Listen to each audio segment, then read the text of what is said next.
다 함께 우리 신앙 고백하겠습니다. 나는 전능하신 아버지 하나님 천지의 창조주를 믿습니다.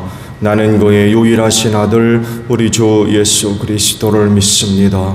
그는 성령으로 잉태되어 동정녀 마리아에게서 나시고 본디오 빌라도에게 고난을 받아 십자가에 못 박혀 죽으시고 장사된 지 사흘 만에 죽은 자 가운데서 다시 살아나셨으며 하늘에 오르시어 전능하신 아버지 하나님 우편에 앉아 계시다가 거기로부터 살아있는 자와 죽은 자를 심판하러 오십니다. 나는 성령을 믿으며 거룩한 공교회와 성도의 교제와 죄를 용서받는 것과 몸의 부활과 영생을 믿습니다. 아멘. 찬송가 488장 부르시고 말씀을 봅니다.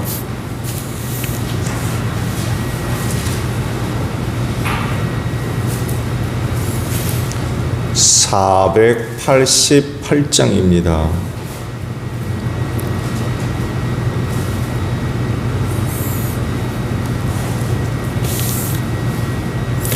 이 몸의 소망 구원가 우리 주 예수뿐일세. 우리 주 예수 밖에는 믿으리 아주 없도다. 주 나의 반석이시니 그 위에 내가 서리라. 그 위에 내가 서리라. 무섭게 바람 부는 밤 물결이 높이 설렐 때 우리 주 크신 은혜에 소망에 닻을 주리라. 주 나의 반석이시니 그 위에 내가 서리라. 그 위에 내가 서리라. 세상에 믿던 모든 것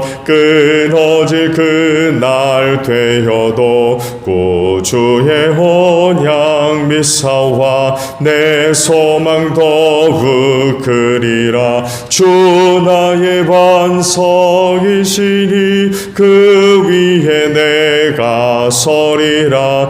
그 위에 내가 서리라. 새라던 천국 올라가 하나님 앞에 배울 때 구주의 의를 힘입어 여시 바로 서리라. 주 나의 반석이시니 그 위에 내가 서리라. 그 위에 내가 서리라. 누가복음 16장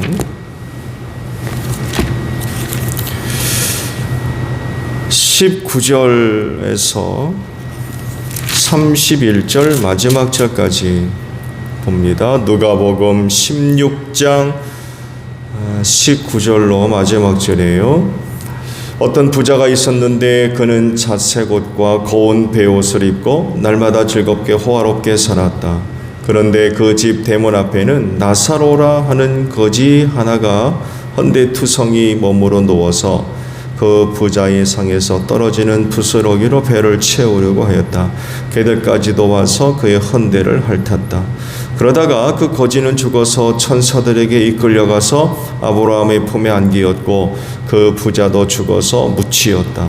부자가 지옥에서 고통을 당하다가 눈을 들어서 보니 멀리 아브라함이 보이고 그 품에 나사로가 있었다.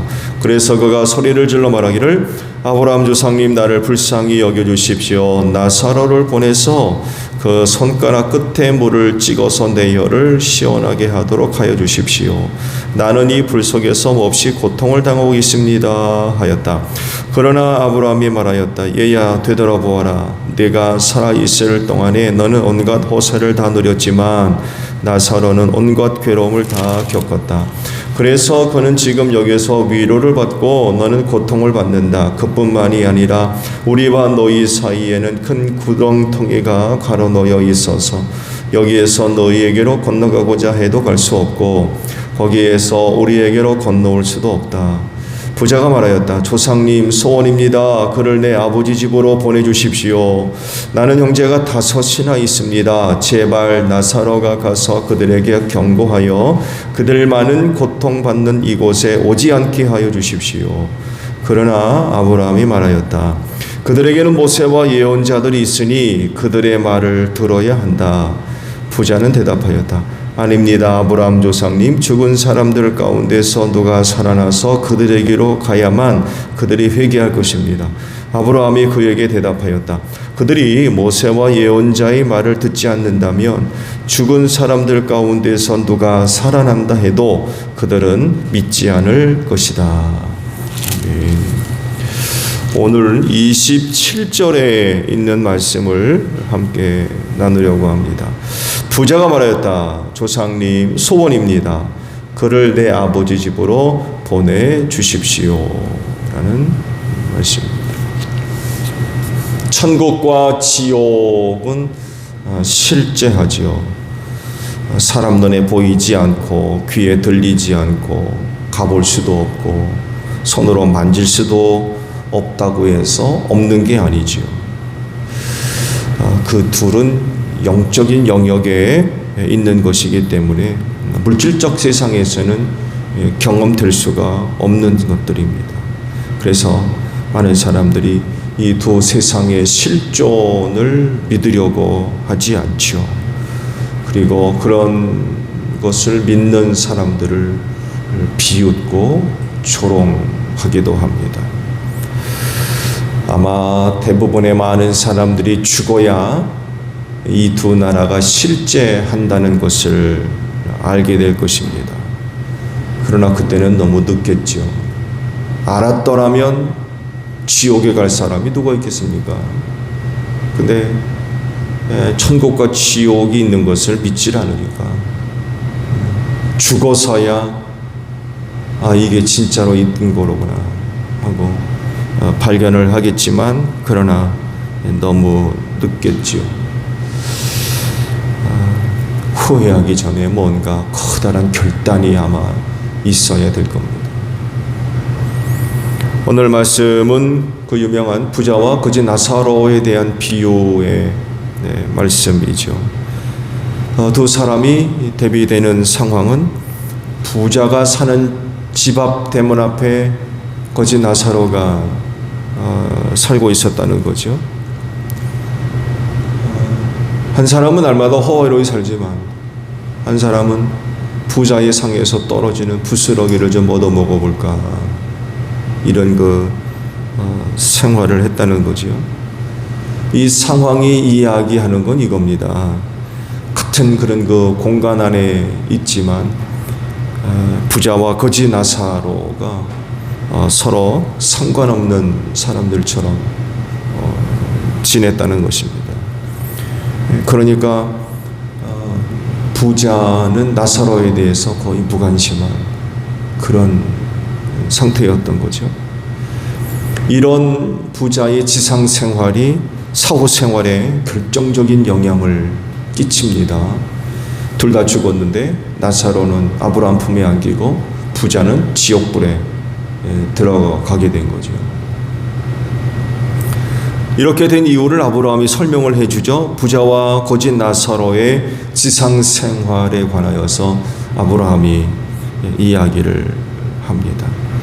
단지 부자로 살고 거지로 살았기 때문에 누구는 천국 가고 누구는 지옥 가는 그런 개념은 아니에요. 부자는 다 지옥 갑니까? 그렇진 않습니다. 여기서 이야기하는 건 말씀드린 대로 가난한 자를 돌보지를 않는 거예요. 부자가. 이건 하느님 앞에 죄라는 것입니다.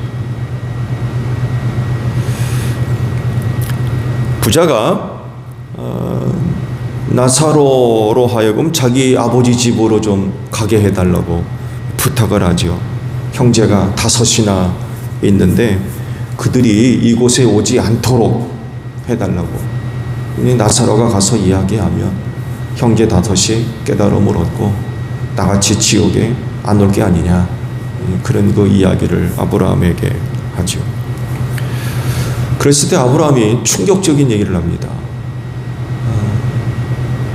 그가 그곳에서 모세와 예언자들이 하는 말을 들을 수 있다. 그들의 말을 들어야 된다. 들으면 된다.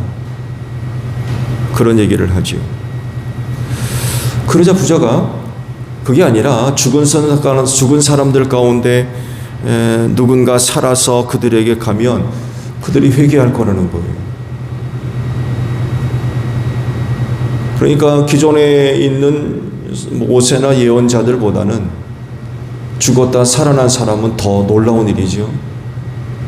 세상에 그런 일이 어디 있습니까? 신비한 일이죠.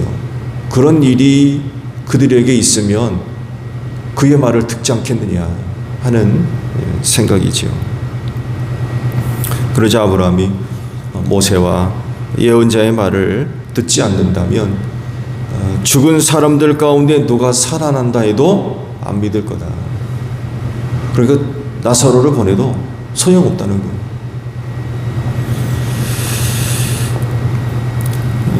아브라함의 말대로 믿지 않는 사람은 무엇으로도 믿지 않습니다.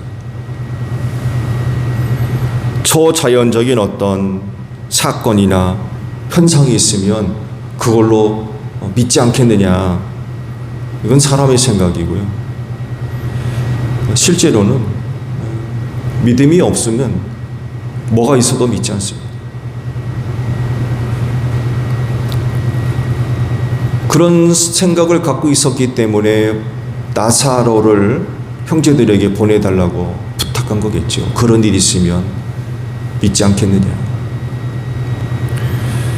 근데 얘기한 대로 그들 가운데 모세와 예언자가 있는데 그들의 말을 듣지 않으면 죽은 사람들 가운데 누가 살아나도 믿지 않는다 라고 지금 말씀을 하십니다. 이 말씀은 예수의 부활 사건과도 긴밀하게 연결되어 있기도 합니다. 죽은 자의 부활, 예수 그리스도이죠. 예수 그리스도. 아무리 그런 그 신비가 있어도 믿지 않는 자는 믿지 않습니다. 구원받을 수 없는 사람들이죠.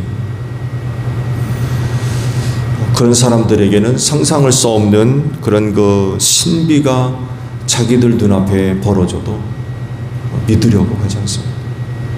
예. 안타까운 일이죠.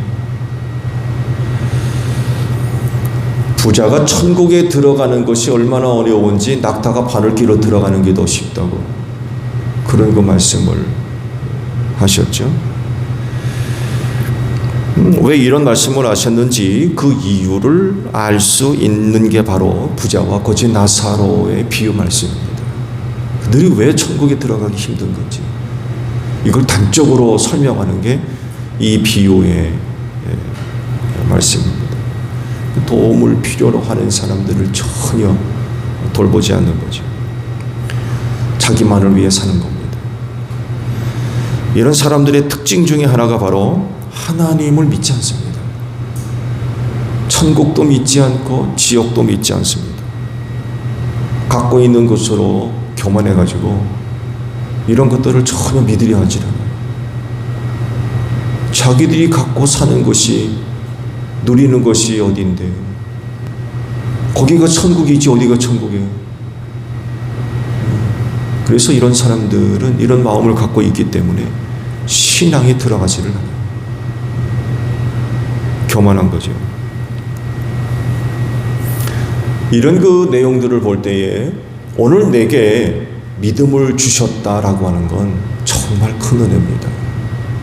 나를 구원해 주시려고 믿음을 주셨다라고 하는 건 정말 큰 은혜예요. 세상에 나보다 능력 있는 사람들이 얼마나 많이 있습니까?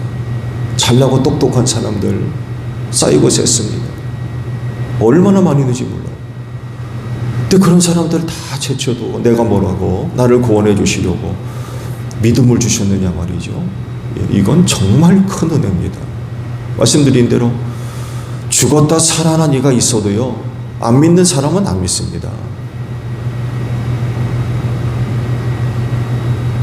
그런데 내게 믿음을 주사 구원해 주셨다고 한 사실, 이건 정말 큰 은혜이죠.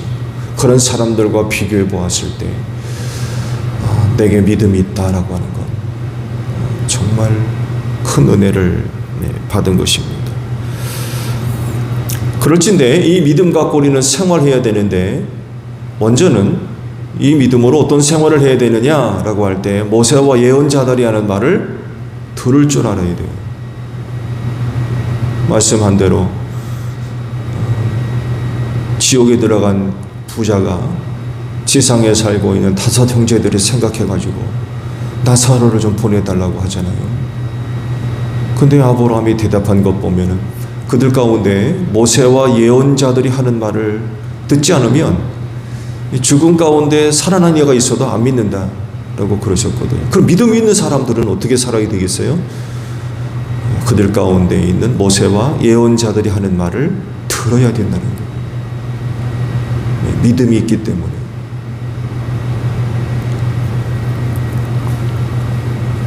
이것이 믿음의 증거입니다. 믿음이 있다 하나 모세와 예언자들이 하는 말을 듣지 않으면 그건 믿음이 아니죠. 그 믿음이 없는 거예요. 또 이런 사람들에게 아무리 신비한 일이 있어도 믿지를 않는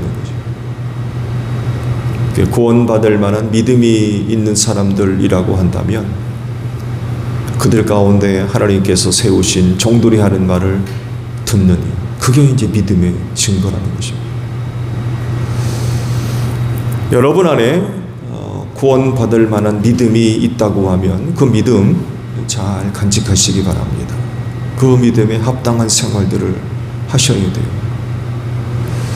그래서 하나님 앞에 설 때까지 믿음에 합당한 생활들을 지켜나가는 여러분들이 되시기를 바랍니다. 주기도문합니다. 하늘에 계신 우리 아버지, 아버지의 이름을 거룩하게 하시며 아버지의 나라가 오게 하시며 아버지의 뜻이 하늘에서와 같이 땅에서도 이루어지게 하소서. 오늘 우리에게 일용할 양식을 주시고 우리가 우리에게 잘못한 사람을 용서하여 준 것 같이 우리 죄를 용서하여 주시고 우리를 시험에 빠지지 않게 하시고 악에서 구하소서. 나라와 권능과 영광이 영원히 아버지의 것입니다. 아멘. 기도하겠습니다.